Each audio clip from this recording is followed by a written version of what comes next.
Cole, you're next, and you can begin. Good morning.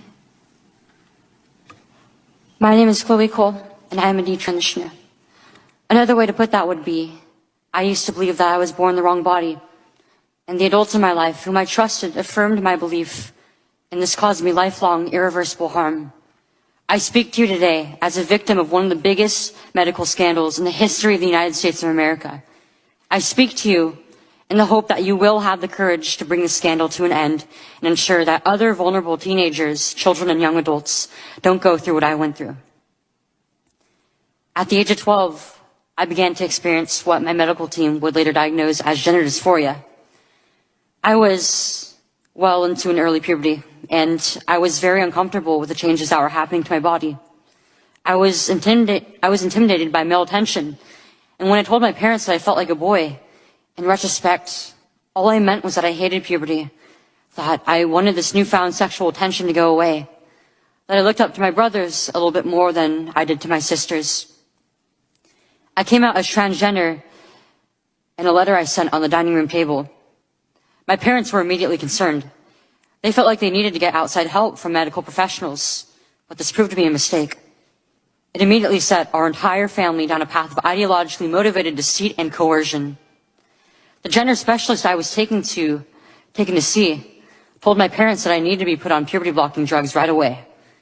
They asked my parents a simple question: would you rather have a dead daughter or a living transgender son? The choice was enough for my parents to let their guard down, and in retrospect, I can't blame them. This is the moment that we all became victims of so-called gender-affirming care.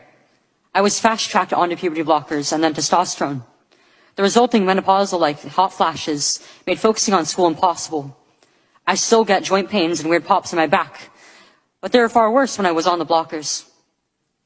A month later, when I was 13, I had my first testosterone injection. It's caused permanent changes to my body. My voice will forever be deeper, my jawline sharper, my nose longer, my bone structure permanently masculinized, my Adam's apple more prominent, my fertility unknown. I look in the mirror sometimes and I feel like a monster. I had a double mastectomy at 15. They tested my amputated breast for cancer. And I was cancer-free, of course. I was perfectly healthy. There was nothing wrong with my still developing body or my breasts, other than that, as an insecure teenage girl, I felt awkward about it. After surgery, my grades in school plummeted. Everything that I went through did nothing to address my underlying mental health issues that I had.